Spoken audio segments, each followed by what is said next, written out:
Hey there. Today I am alone, sadly. Scott's at work. Well, I'm not really alone. Juden's somewhere around the house with his grandma. He might pop in. We'll see.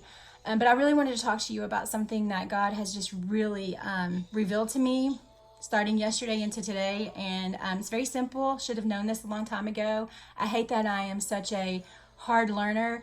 It would have changed my life if I'd known this in my early years. But I think it's something that a lot of us struggle with, and it's when we look in the mirror and we see our weaknesses, we let that paralyze us sometimes, and we don't do what we're called to do, or go further than what we think we can because we're stuck looking at those weaknesses. We're stuck looking at things that can hold us back and do hold us back because we don't understand how we were designed. And what God has done in my life is He's asked me to do this project, and it's, for lack of a better way of describing it, it's like a 3-step project. And the first step was something that I'm very familiar with and I could do, and I did it. And it wasn't like a huge struggle for me to do that because I've done that in the past. The second part was like a little step above the first step, and it was a little out of my comfort zone, but I could do it, and I hopefully did it well. But the third step, it was something I never wanted to do, really. It was something that and not that I didn't want to do it, I just didn't feel like God had given me a gift to do it. And so the third step, it's kind of funny because I've tried to give it away. I've tried to give the third step away to just about anybody that would want to do it. And I'm getting ready to go complete the third step here in a couple weeks. And I'm even talking about like somebody who's going to be there helping me. Like maybe they'll want to do the third step themselves. I mean, I've been talking like that with my husband. And we've even prayed. We're like, let's come together and pray that God would send me somebody to do the third step, because I am not supposed to do the third step. God didn't give me that ability to do that. And God didn't. And here we are a couple weeks away, and I still don't have anybody doing it, and it's too late now. And I've just really struggled with it. I just, the anxiety inside me is like doing crazy things to my body because I'm so stressed. I was so stressed out about that third step. And God just finally gave me this revelation. Like when, I was asking for Him to bring somebody, He didn't come and say, oh, you can do this. He didn't come and say, oh, I'm going to bring somebody to you. He didn't say anything. So I just kept going. So even when God's not speaking, keep going. Keep doing what you're doing, and just know that He will come at the right time to give you something that you need. And He did. It was last night into this morning. And what God has shown me is, when I look in the mirror and I see my weakness, it's okay, because He designed me that way. He created me with weaknesses.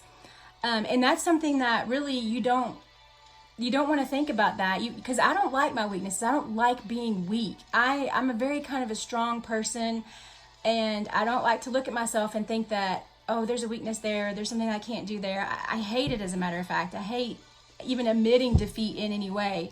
But if you don't have something, you don't have it.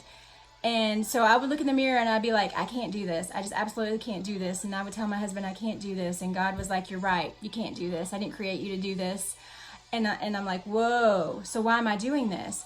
And then God showed me that because I want you to bring what I've given you to the table. Then I want you to invite me to the table. And then I want you to see what I can do through you.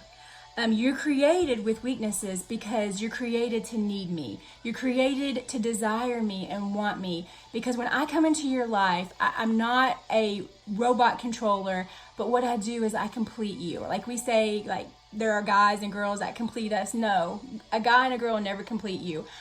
God completes us, and that is His job. We are made kind of like with a hole inside of us, and some of us go to drugs, alcohol, pornography. We go to partners trying to fulfill that hole, and in our society has proven that those things do not fulfill the holes that are within us. God fulfills those holes when we truly allow Him to come in and just take off with what He's given us and do the impossible. And that is what happens. With God, all things are possible. He didn't say with me, all things are impossible. He said, no, with God, all things are possible. And so it's okay when I look in the mirror and say, I can't do this. I can't do stage 3 because I can't. God never said that you can. He never said, oh yeah, you got this, girl. No, He didn't say that. He said, no, you are weak. You aren't capable. but let me come in and I will show you what I can do through you. And that kind of experience is an incredible experience that will build your faith like no other experience, because you know what you're capable of. So you know when God comes in and he just does something amazing, that you know that that's God, and you know that you're loved by God, and that just builds you. It builds your faith. Then you can build others, because everything that happens in our life is to help others. And that's kind of why I'm talking to you today about it. I haven't experienced all of it yet, but God has given me a peace. My body's not like doing all these crazy things because I'm of stress and anxiety anymore. I just have a peace. I'm like, I can't do it. I can't do it. But you're going to come and you're going to do something amazing through me, because you can do anything, God. You created all of this out of nothing. So why am I worried about you being able to finish stage 3 to a minor little project in the whole scheme of life? So when the next time you look at yourself in the mirror and the enemy whispers, you are weak, you are not strong, you can't do this, say, you know what? I'll give you this one. You're right. But God's here and he is not weak. When I am weak, he is strong. And what he's going to do through me is going to crush you in the name of Jesus. Thank you. Bye.